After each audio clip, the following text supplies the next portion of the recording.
Welcome to the concluding December edition of the Urology Journal Club podcast. We're going to kick off with two papers related to prostate cancer. The first appeared in the British Journal, and Lawrence Klotz, the godfather of active surveillance, is on the author list, and the paper considers whether active surveillance for favorable risk, intermediate risk prostate cancer is something that we can consider, and reviews the literature. Traditionally, active surveillance has been for men exclusively with low-risk prostate cancer, and the obvious problem with intermediate risk prostate cancer is to identify accurately those who have the low-risk features. I've always argued that where there is pattern 4, that does portend to more aggressive disease, and those patients might not be appropriate. However, the article argues that there are inclusion criteria, and these would be those who have less than 10% of pattern 4, absence of intraductal or what's also called cribriform pattern, a low number of cores, and a PSA level less than 10, and a negative MRI.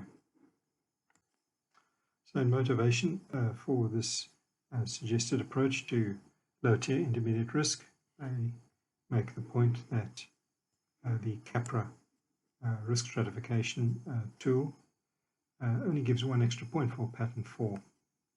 They also say that there's a compelling argument to be made, particularly in younger men, to preserve sexual and urinary function.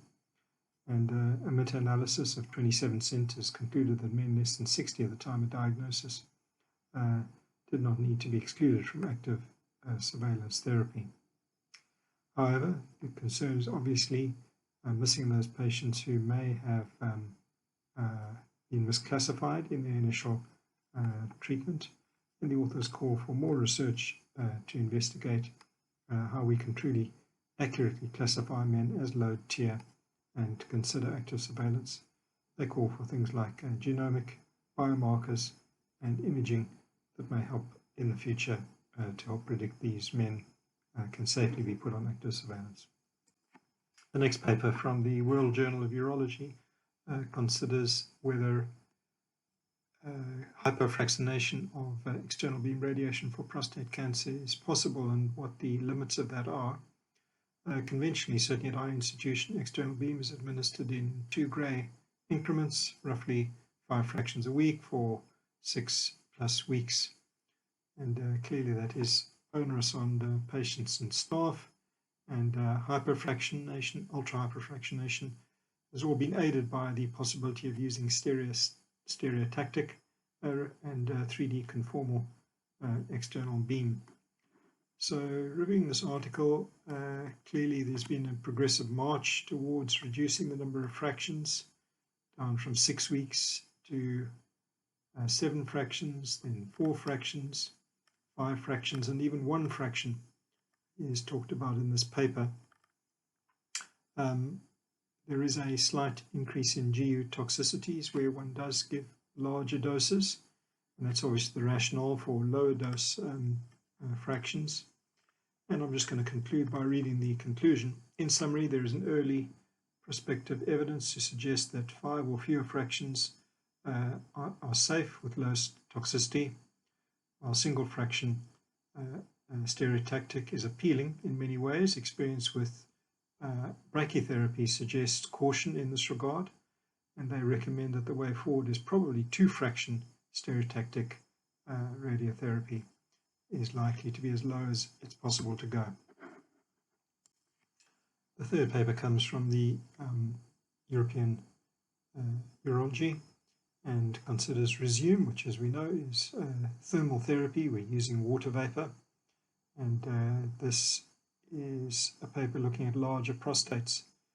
I seem to remember from the original articles that they went up to roughly 60, perhaps 80 grams, but beyond that it was thought that Rezum didn't have a role. So this paper is looking specifically at outcomes of patients who had glands from 80 to as much as 150 cc's to see the efficacy of the Rezum. Their primary endpoint was to look at a 30% improvement in the IPSS score at 6 months.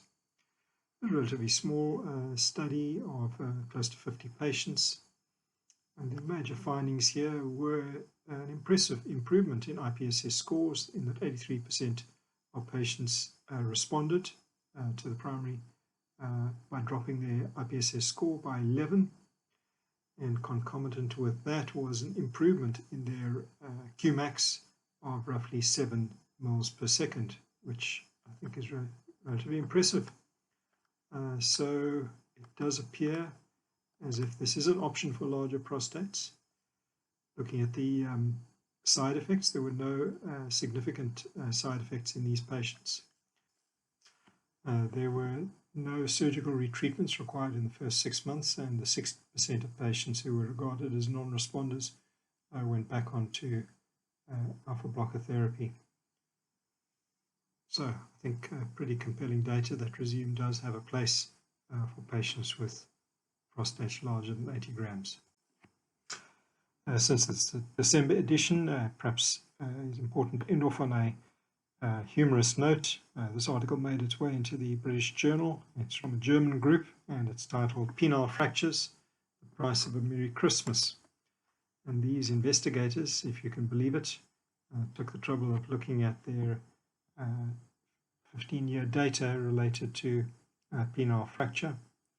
And surprise, surprise, they were able to find out that there were more penile fractures over the few days of Christmas and also during summertime. And they said if every day was like Christmas, there'd been 43% more penile fractures in this area of Germany from 2005 onwards. They also note that that doesn't appear to be the case at New Year for some reason. And they also said that the COVID pandemic and the lockdown appear to have no incidence on penile fracture. So there we go. Thank you for listening to this podcast, and look forward to meeting again in 2024.